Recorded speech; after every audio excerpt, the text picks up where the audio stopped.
Bismillahirrahmanirrahim. Assalamualaikum warahmatullahi wabarakatuh. Rekan-rekan media yang kami banggakan, saya bersama Forum Komunikasi Pimpinan Daerah Provinsi Jawa Barat baru saja selesai melakukan video conference dengan 5 kepala daerah, yaitu Bupati Kabupaten Bogor, Wakil Wali Kota Bogor, Wali Kota Depok, Wali Kota Bekasi, dan Bupati Kabupaten Bekasi. Juga kami melakukan rapat ini bersama Pangdam Jaya dan Wakapolda Metro Jaya, karena seperti diketahui, Kota Depok, Kota Bekasi, dan Kabupaten Bekasi secara hierarki pertahanan keamanan ada di Pangdam Kodam Jaya dan Polda Metro. Yang pertama ingin saya sampaikan bahwa Menteri Kesehatan sudah mengirimkan surat persetujuan kemarin sore yang menyatakan bahwa 5 wilayah di Provinsi Jawa Barat itu disetujui untuk melaksanakan PSBB, ya, pembatasan sosial berskala besar. Kami koordinasikan dan kami menetapkan bahwa PSBB di 5 wilayah ini akan dimulai di hari Rabu, tanggal 15 ya? Hari Rabu, dini hari tanggal 15 bulan April 2020 ini selama 14 hari. Setelah 14 hari nanti kita evaluasi apakah diteruskan atau dikurangi intensitasnya.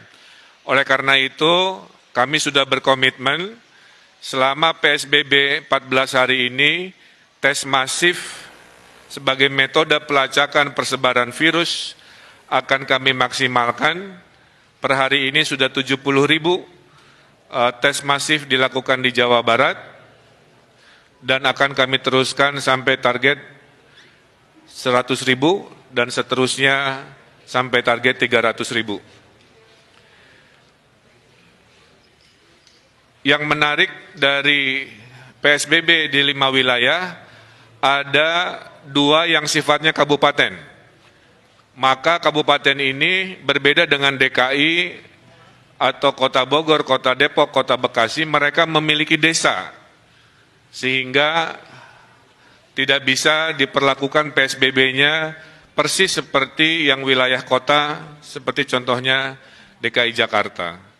Oleh karena itu, Kabupaten Bogor dan Kabupaten Bekasi memutuskan PSBB-nya terbagi 2. Di zona merah, kecamatan-kecamatan tertentu, PSBB-nya maksimal. Di non-zona merah, PSBB-nya akan menyesuaikan antara minimal sampai kelas menengah, kira-kira begitu. Khusus untuk Kota Depok, Kota Bekasi, dan Kota Bogor akan melaksanakan istilahnya PSBB maksimal. PSBB maksimal ini salah satunya akan memulai menutup akses ke wilayah-wilayah sekitar di hari Rabu, kemudian juga akan membatasi kegiatan-kegiatan perkantoran, kegiatan-kegiatan komersial, kegiatan-kegiatan kebudayaan, dan kegiatan-kegiatan keagamaan. Kepada mereka yang terdampak oleh COVID, kami kelompokkan ke dalam 2 golongan. Golongan pertama adalah golongan yang terdata oleh pemerintah DTKS, maaf. Jadi ada kelompok pertama yang tersurvei namanya DTKS. Nah, yang DTKS ini mayoritas akan dibantu oleh APBN melalui kementerian-kementeriannya. Kemudian ada kelompok 2 yang namanya non-DTKS, yaitu mereka-mereka yang rawan miskin baru, yang sebelumnya tidak masuk daftar bantuan. Nah, di non-DTKS ini, yang rawan miskin baru terbagi 2 juga, yang berKTP 5 wilayah dan perantau. Jadi kepada para perantau di wilayah 5 ini, jangan khawatir, Anda tetap akan juga dibantu oleh pemerintah Jawa Barat dan pemerintah 5 wilayah ini. Anda akan dipersamakan haknya, selama Anda memang berhak dan butuh bantuan, kami akan bantu. Jadi saya ulangi, hari ini RT RW sedang melakukan pendataan, maka DTKS yang ada datanya dibantu, yang tidak masuk juga dibantu walaupun berKTP atau tidak berKTP wilayah tersebut. Selama de facto memang bekerja ngekos atau bekerja di situ. Bantuan terhadap Bodebek ini pintunya ada 7. Pertama, mereka akan dibantu oleh PKH, ini yang sudah rutin. Kedua, mereka yang akan dibantu oleh kartu sembako atau pangan non tunai, ini sudah rutin. Ketiga, mereka akan dibantu oleh kartu prakerja untuk pengangguran dan yang kena PHK. Keempat, mereka akan dibantu oleh Presiden lewat bansosnya 600.000 kali 3 bulan. Kelima, kalau di kabupaten mereka akan dibantu pertama kali oleh dana desa. Sekitar 20 dari 30 sampai 30% dana desa akan dipergunakan untuk membantu miskin baru karena COVID di desa. Yang keenam, baru dana sosial dari provinsi yang 500.000 kali 4 bulan, itu sudah siap. Dan yang ketujuh, kalau masih kurang, akan diberikan oleh dana sosial dari kota kabupaten di 5 wilayah. Jadi para RT RW saya himbau untuk segera melakukan kajian ulang, mensurvei ulang, jangan sampai ada perantau karena alasan tidak berKTP di sana, tidak dihitung sebagai yang dibantu. Selama ekonominya memang susah dan perlu bantuan, itu perlu kita bantu. Tidak boleh ada orang warga Indonesia yang kelaparan di tanah Jawa Barat, siapapun itu insya Allah kami bantu. Bantuan itu datangnya bervariasi waktunya. Bantuan dari provinsi insya Allah di hari Rabu Kamis pada saat diberlakukan PSBB, bantuan sembako, logistik, dan tunai sudah bisa dikirimkan di daerah Bodebek. Menyusul seminggu kemudian menurut laporan bantuan dari pemerintah pusat. Kira-kira begitu, itu juga akan didistribusikan. Terakhir, dari sisi bantuan, Jawa Barat akan menghadirkan gerakan nasi bungkus atau disingkat Gasibu, ya, gerakan nasi bungkus Gasibu. Gerakan nasi bungkus ini adalah jika bantuan sosial yang jumlahnya 7 masih ada yang terlewat, ada orang-orang lapar di jalan, di RW-RW, minimal perutnya tidak kosong, akan ada dapur umum di kelurahan-kelurahan di 5 wilayah yang akan membagikan nasi bungkus kepada mereka yang kelaparan.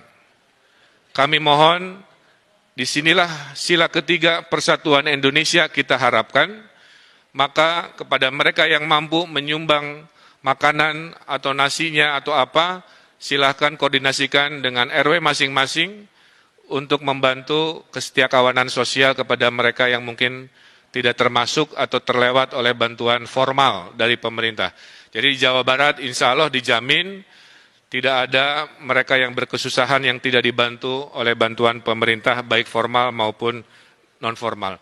Oleh karena itu kami sudah perintahkan semua RW di Jawa Barat khususnya di wilayah PSBB ini untuk mendeklarasikan sebagai RW siaga. RW siaga yang melaporkan mereka yang perlu dibantu, RW siaga yang melaporkan jika ada kedatangan tamu yang perlu diwaspadai, dan RW siaga yang mendata dengan seadil-adilnya data.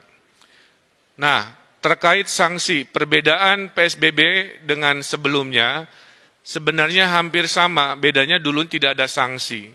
Dengan adanya PSBB, maka aparat hukum diberi kewenangan memberikan sanksi.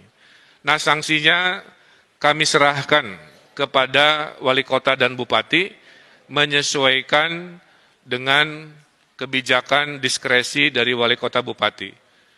Nah, termasuk yang ojol juga tadi ya, itu diserahkan kebijakannya apakah boleh narik penumpang atau tidak, hanya barang saja itu kita serahkan kepada wali kota dan bupati.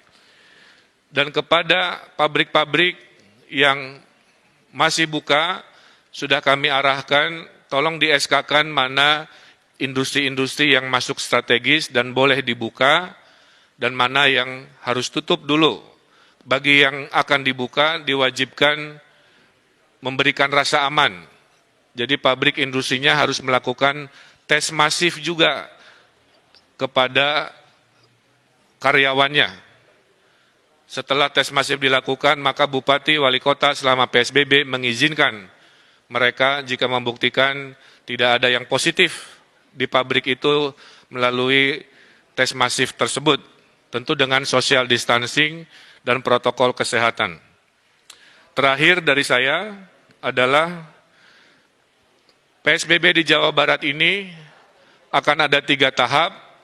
Tahap pertama adalah wilayah tadi, Depok, Bogor, Bekasi. PSBB kedua adalah Bandung Raya. Jadi kami sedang mempersiapkan surat, kajian data, karena ada lompatan di Bandung Raya, di Kota Bandung, Cimahi, KBB, Kabupaten Bandung, sedikit Sumedang, maka itu adalah PSBB tahap 2 yang kami rencanakan, dan yang ketiga jika dibutuhkan, kira-kira begitu. Nah, Bapak Ibu yang saya hormati, saya tutup dengan sebuah semangat bahwa penyakit COVID-19 ini ada 3 benteng pertahanan. Benteng pertama adalah benteng pencegahan, social distancing di situ, PSBB di situ. Ini mudah dilakukan tapi juga susah jika kita tidak taat dan tidak disiplin. Kalau jebol benteng pertama karena tidak disiplin, masuklah benteng kedua yaitu pelacakan.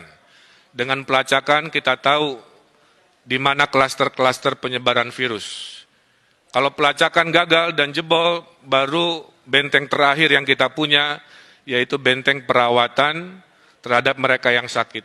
Nah, saya berharap warga Jawa Barat jangan sampai COVID-19 ini langsung membobol benteng pertama, kedua langsung lompat ke benteng ketiga, di mana orang-orang sakit ini menjadi banyak dan kapasitas kita menjadi terbatas dan akhirnya kita mengalami kerepotan.